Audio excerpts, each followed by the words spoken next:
اور جب ہم نے موسیٰ سے 40 رات کا وعدہ کیا تو تم نے ان کے پیچھے بچڑے کو معبود مقرر کر لیا اور تم ظلم کر رہے تھے۔ پھر اس کے بعد ہم نے تم کو معاف کر دیا تاکہ تم شکر کرو۔ اور جب ہم نے موسیٰ کو کتاب اور معجزے عنایت کیے تاکہ تم ہدایت حاصل کرو۔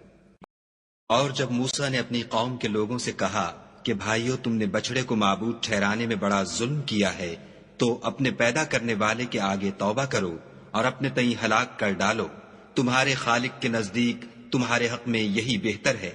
پھر اس نے تمہارا قصور معاف کر دیا، وہ بے شک معاف کرنے والا اور صاحب رحم ہے۔ اور جب تم نے موسیٰ سے کہا کہ موسیٰ، جب تک ہم خدا کو سامنے نہ دیکھ لیں گے تم پر ایمان نہیں لائیں گے، تو تم کو بجلی نے آ گھیرا اور تم دیکھ رہے تھے۔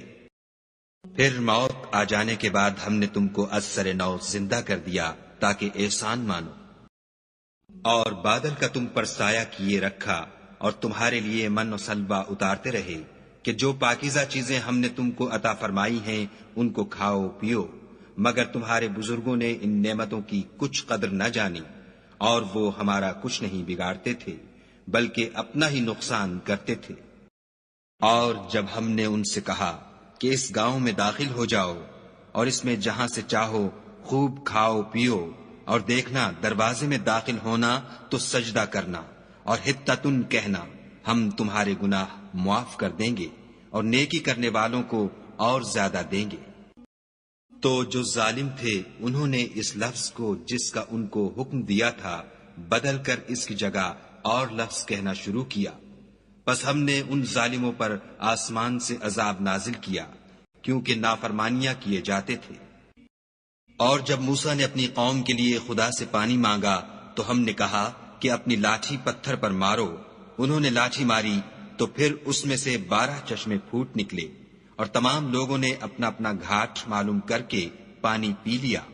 ہم نے حکم دیا کہ خدا کی عطا فرمائی ہوئی روزی کھاؤ اور پیو، مگر زمین میں فساد نہ کرتے پھرنا۔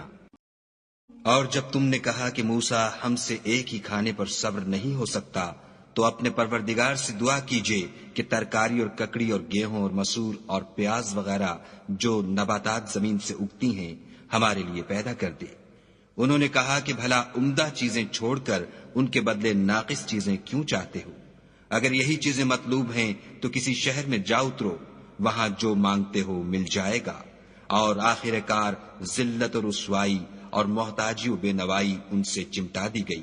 اور وہ خدا کے غضب میں گرفتار ہو گئے، یہ اس لیے کہ وہ خدا کی آیتوں سے انکار کرتے تھے اور اس کے نبیوں کو ناحق قتل کر دیتے تھے،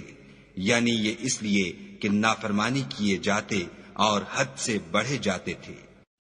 جو لوگ مسلمان ہیں یا یہودی یا عیسائی یا ستارہ پرست، یعنی کوئی شخص کسی قوم و مذہب کا ہو جو خدا اور روز قیامت پر ایمان لائے گا اور عمل نیک کرے گا، تو ایسے لوگوں کو ان کے اعمال کا صلہ خدا کے ہاں ملے گا، اور قیامت کے دن ان کو نہ کسی طرح کا خوف ہوگا اور نہ وہ غمناک ہوں گے۔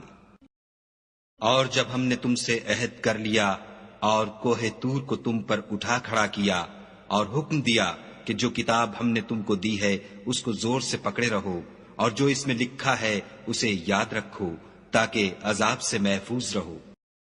تو تم اس کے بعد عہد سے پھر گئے، اور اگر تم پر خدا کا فضل اور اس کی مہربانی نہ ہوتی تو تم خسارے میں پڑ گئے ہوتے۔